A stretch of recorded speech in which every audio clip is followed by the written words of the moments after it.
G'day guys, Lord Allen in the shed. There you go.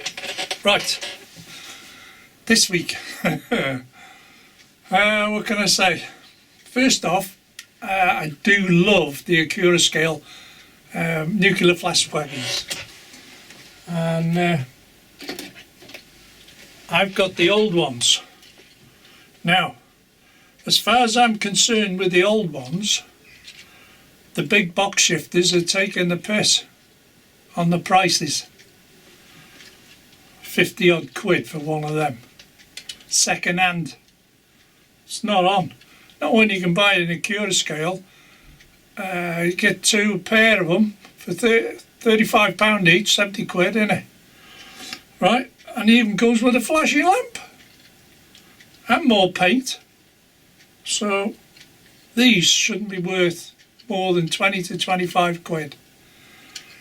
Not 50 odd quid more, or more in some shops. But I'm not buying the new ones because I've got 3 of these. But saying that, if I sold these 3, I could get 2 brand new ones for that. Anyway, that's my little gripe.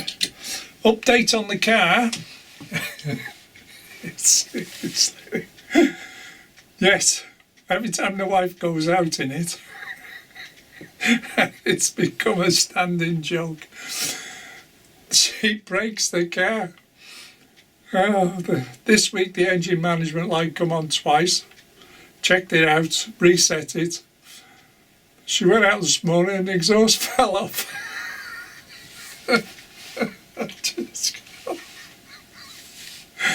Anyway, we managed to get hold of a garage tomorrow morning. So this will be Friday morning. You'll be getting this Friday afternoon, so I think. Friday morning it's going in for a full diagnostic. We've got to get the car fixed because the MOT's due. So we're going to find out. At least it shouldn't cost like as much as the last time. So I'll update you on the car. And it's like a lot of you said in the comments, Fiat stands for I'll fix it again tomorrow. It's right. So anyway, we'll keep you up to date. So what this film's all about, it's about the lift-up bridges. Just like the wife wrecking the car, I wrecked the bridges. The hinge, there's a centre pin through the middle of it. Well, that was badly worn, so the whole of the platform, instead of going up and down, was doing this. So as it goes down, it wouldn't fit properly, and oh God, it was terrible. So I put 2 new hinges in it, as you'll see in the film. So I had the bottom bridge up, because I was doing something with it, I don't know. Anyway, the bridge went too far, pushed the rails up on the bridge, and then when I put the bridge down, it just totaled all the rails. So I've had to retrack the whole bottom layer of the bridges, which you'll see in the film. Okay, that's what it's all about this week. So I will leave it at that. It's long enough, the film. It's quite funny. You can't forget to turn the soldering iron at one point. Anyway, that's what it's all about this week. So it's track repairs and a rebuild. Okay, just enjoy, guys. Hit the like button on the way out. Cheers. Great Electric Train Show's getting closer. That's if I've got a car to get there. Right, see you in a bit.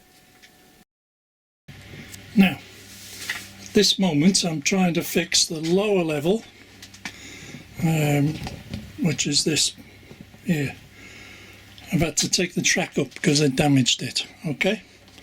And that's still all loose yet. I haven't started on that. But this one is in. And the reason why this happened, I had to replace all this track, is, see that there? Them hinges, 2 new hinges in there, okay? Now, I couldn't get one this size, unfortunately, so we ended up with 2 smaller ones, which is them there. And the reason why, the pin in the middle was worn. So I was getting sideways movements on the lift up section. When you lifted it up, it went sideways. So when I come to put it down at the other end, there's a joint there, let's just back you off a little bit. When I come to put it down, I'll explain all this in a minute, all these tools. This here would not drop into place because I had sideways movement. Yeah? Now it drops into place because it's all aligned. That's the main thing. So the top bridge is that.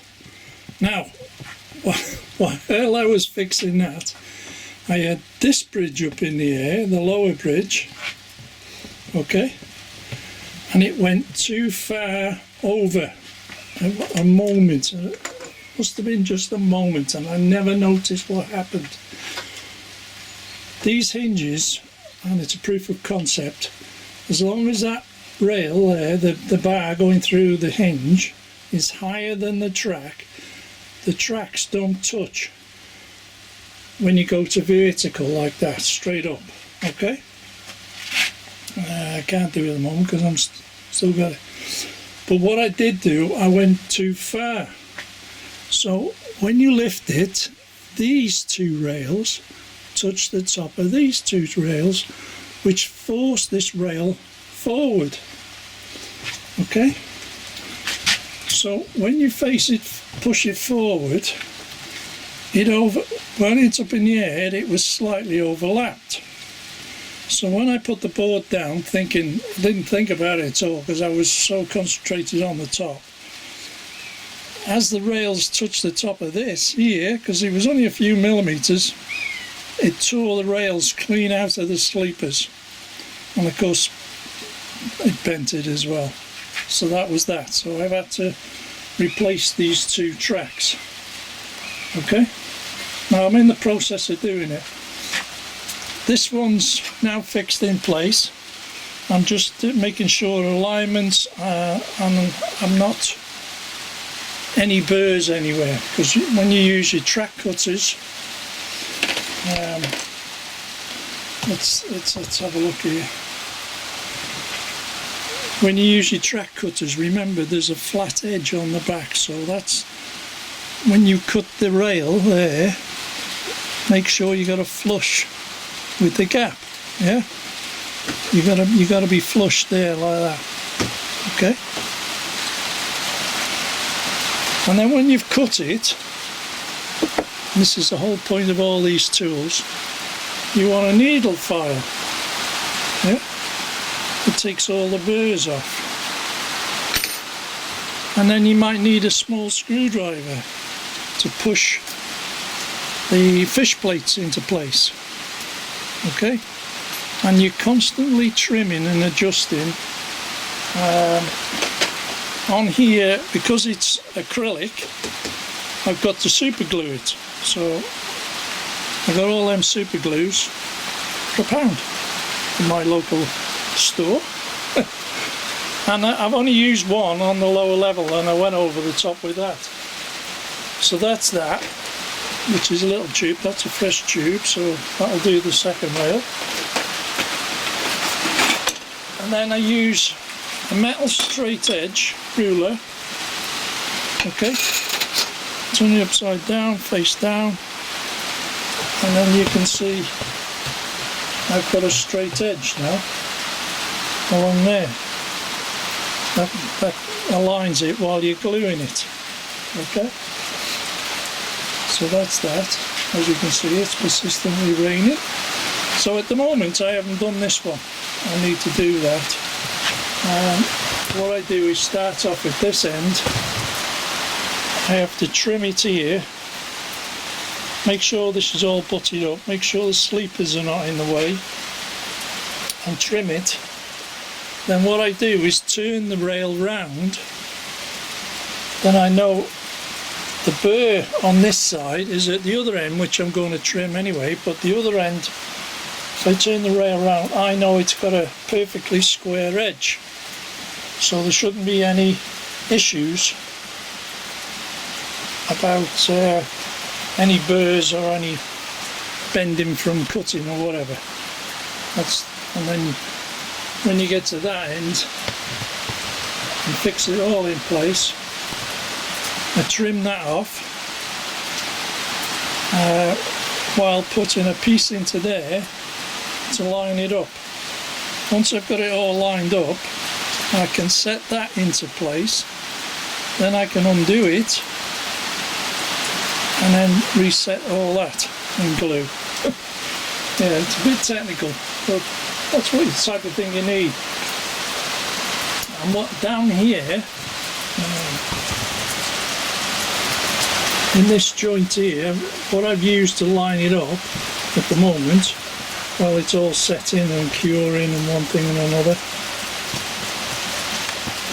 is plastic fish plates. So they bend, so I have no issues. And once it's done, I've only got to cut it with a knife, and I can pop them out. Because I'm only going to lift the bridge and then just pull the plastic. But that allows me flexibility while I'm messing about. Okay? But it's not so much that end, it's this end here. Just bear with me. It's this end here. That's the hard part. Trying to get this lined up here and smooth transition from one to another. Remember, this is not powered this end, so make sure you put fresh fish plates in there on the end of your rail. That's the fixed end, that's set track, that's 4th radius. When you take these things apart, always put new fish plates in, and you get no contact problems then. And I got these little screws as backup if I need to. But that's where I'm up to at the moment. So once I've fixed the other end, just trim that off and then put a piece in there, line it all up, join it up with the fish plates, and then glue it all into place, and then just cut with a knife to get it out. That's the main thing there. That's what we're up to. Okay? And if you're thinking, why have I got plastic card under here? Because there's a slight discrepancy in the wood to the thickness of this and this, because this has got a layer of cork there. So what I've done is you fetch this section up so it keeps it level, so you haven't got a dip or anything. It is now level, because if you put a straight edge on it, it's all level. Yeah? So there's no, when you're filming and what have you, it looks okay. That's the main thing. So that's where I'm up to, and I'll come back to you when I've finished and show you it running. Okay? But it's not an easy job to do, I'll tell you. It's quite stressful because you've got to line all these things up. Alright? Back in a bit.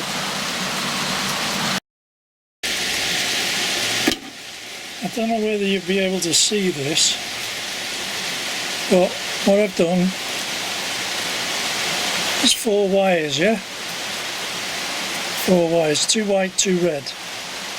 Now, the red one goes to the outside, that's the power one.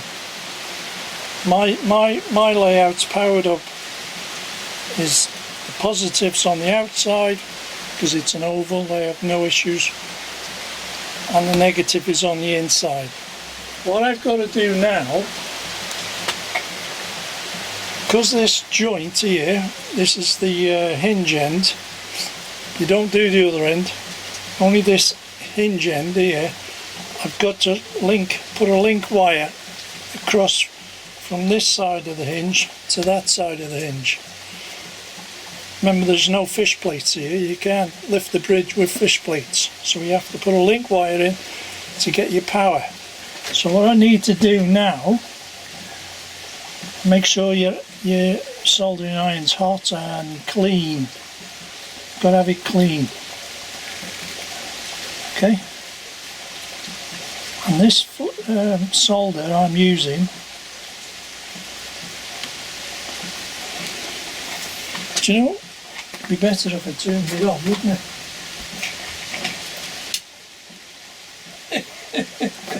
I haven't turned it on. I've done all the tinning in the shed now. I've moved plugs and I haven't plugged it in.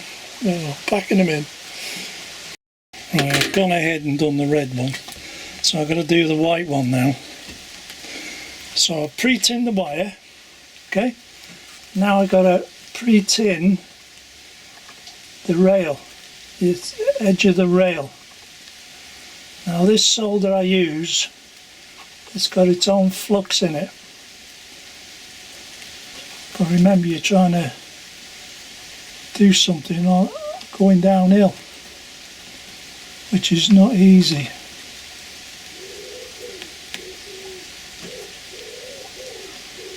Plus you've got to get the rail at the right temperature. There's plenty of flux there, you can see it. It's just getting the solder to flow into the side of the rail.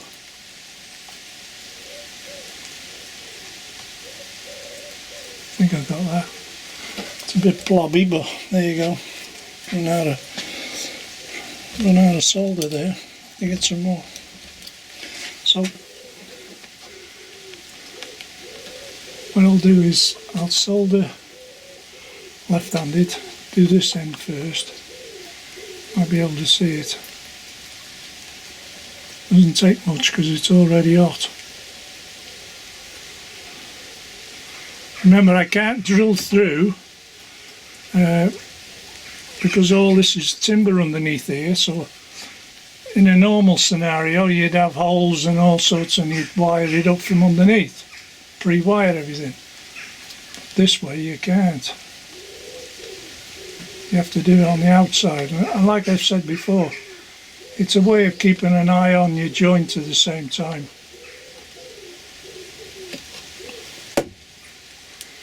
Try not to get solder on the rail. There we go.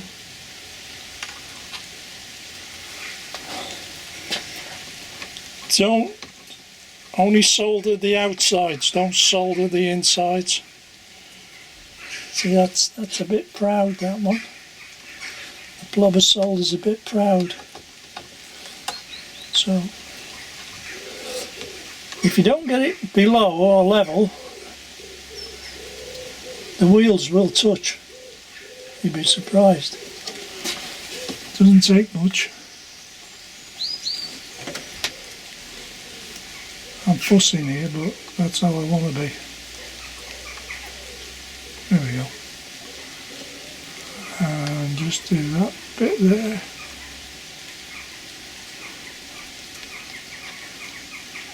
And that is solid. What I'll do now is go ahead, the other two, and repeat. I'll come back to you in a sec. I pre-tin the rail. Got to make sure the rail is clean. Right, what we'll do is the red one first on the outside. And that's what 3 inches long, a piece of wire, that's all. And that's all you need. Once you've tinned it, don't need much heat. The more heat you pour into it, the more damage you'll do to your sleepers, because you'll just melt them, which you very often do anyway, depending on your soldering iron, to be honest. Remember, it's holding heat, the rail, for a while. Let's just do this one. It's not easy doing this with bifocals, I tell you. That one's done. And it gets, oh yeah, I've got solder on there. Because you end up, if you get too close to the plastic, you end up getting the plastic everywhere. There we go. Clean the iron before it cools down.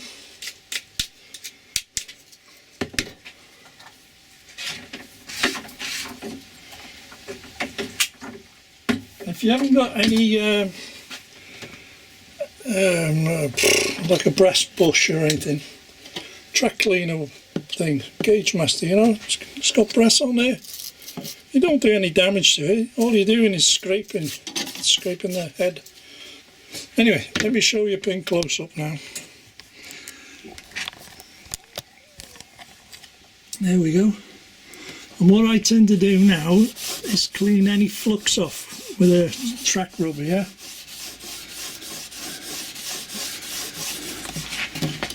You see it there, there's a bit of flux gone there, see?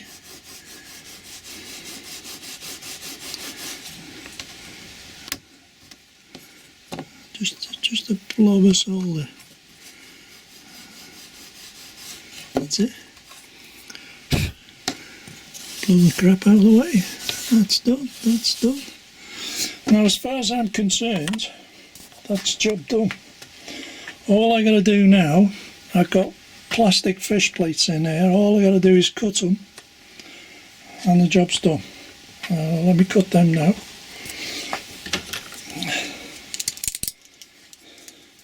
Let's see if I can do it on camera. So I've only got to, should be able to do it. There's one. Where's the rail? There. Can't see the rail for the love of money. I'm in my own viewing. That's that one cut. And then the reason I put the plastic fish plates in there is to make sure everything is lined up, because the middle of the fish plate's always thicker. And this knife's not that brilliant. Maybe it's not the right knife to do it with. But I can get in the joint there. Find a shut, there we go. Get in the joint there. There we go. Right, so knife safe. Now, you've seen me cut the fish plates. This is the end we left. And we check in. We're not touching. No, we're not touching. So all I got to do now is push the fish plates off, and we got a clean joint. So let me do that. Right, I've took the fish plates out. As you see, it's a clean, clean lift. Lift it up,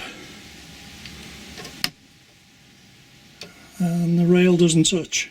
If you go any further than vertical, it will touch. Okay? But that's all you require. I'm only going in and out, so I ain't resting it anywhere. Okay? And that's that. So follow it down here. And we're level. And I've checked the doors in a way. Where are we now? There. Check the heights, rail heights perfect. And if I get any discrepancies in height underneath here, when I lift it up, that's what that little strip is there, plastic cards. It's like 0.250, something like that. Fraction of a millimetre. And it just, because the wood contracts and swells, it just get a variation there. So that's it. job done. This end's okay, we've been up and down and I've shown you that. All I need to do now is show you the train running. Back in a sec. Now I've started the trains off. Got one derailment already on the upper line.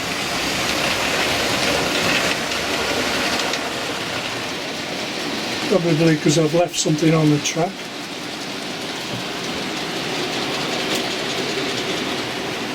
Because I've been cutting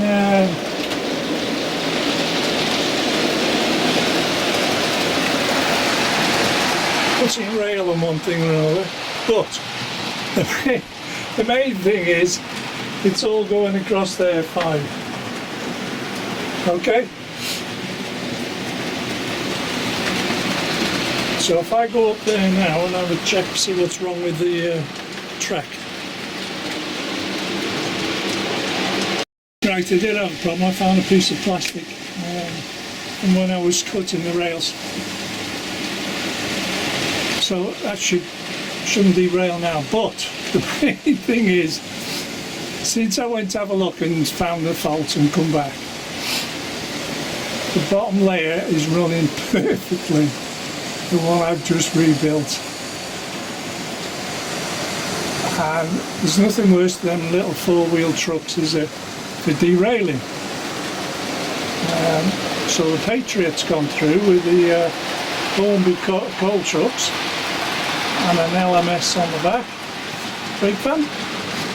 And now we've got the Class 31. Was derailing before, we'll see what happens this time. But there you go with the Black 5 going across with the smaller coal trucks. 66 has gone through.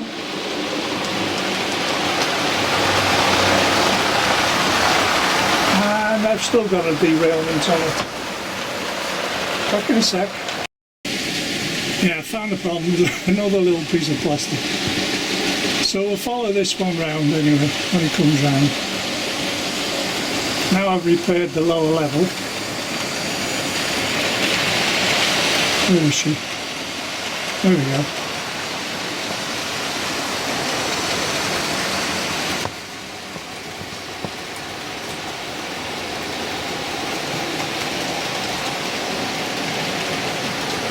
That diesel, 25 quid I paid for that. And that was with a chip in it.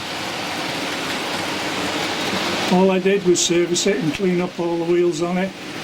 Looked like it'd been in a box for donkey's years. About a year's now. There you go. No derailment. Going great.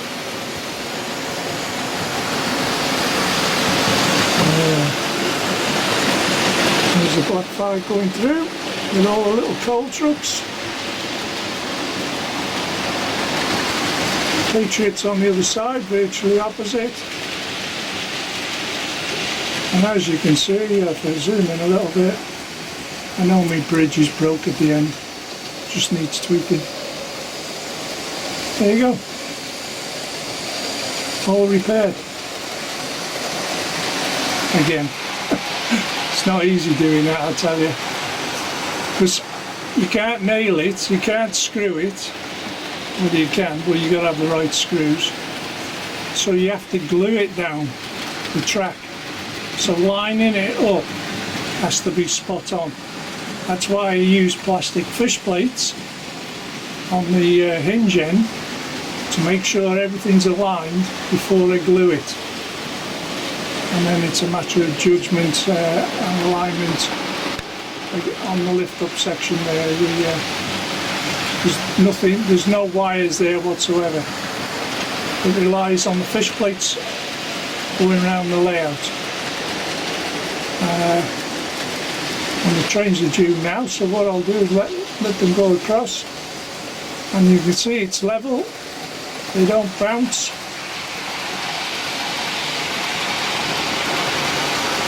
No jumping, track's spot on. So there you go. That's this week's little update done.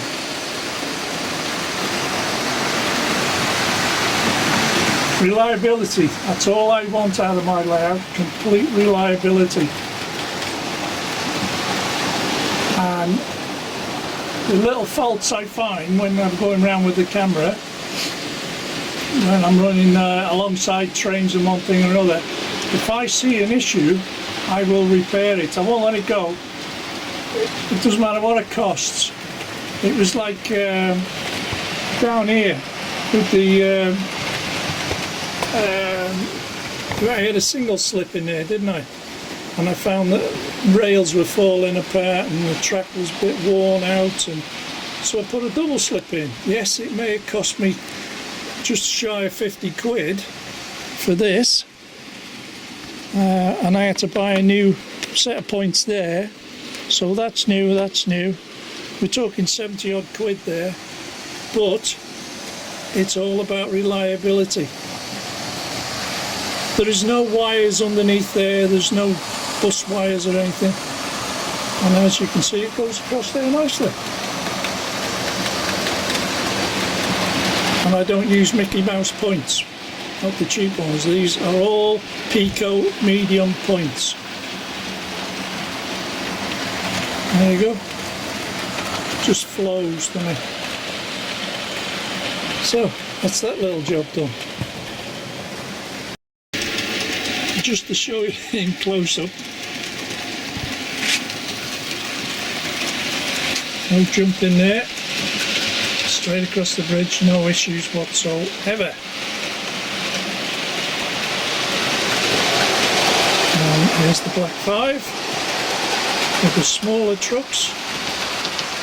Again, no issues on the joint.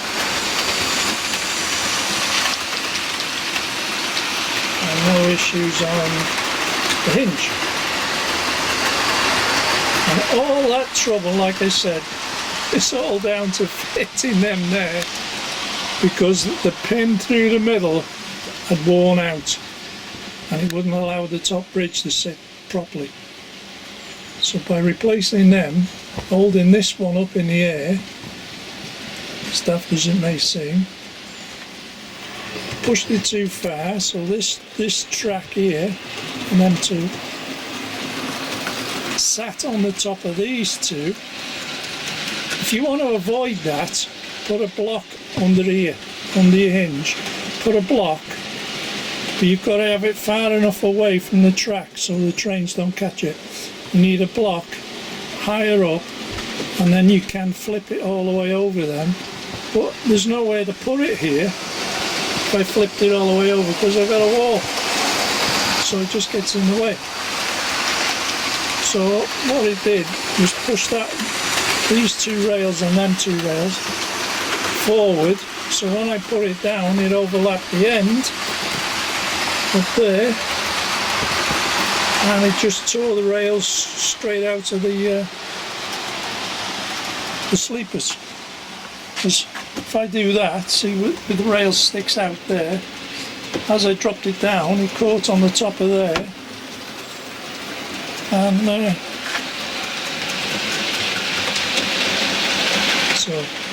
and because it's super glued, I had to sand it down.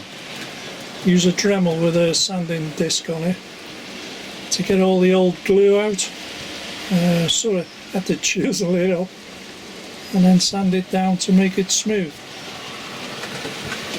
This is a bit flexy. The birds are sitting on these bridge edges, roosting on them.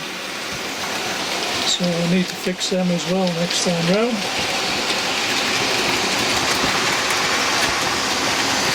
Because when I was fixing this, I was cutting stuff from the sleepers and bits of rail and all shooting off in all directions, so that's why that one was derailing.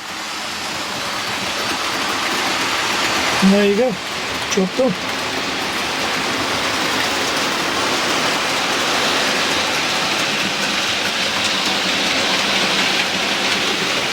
And as you can hear, no banging, no jumping, job done. Cheers guys.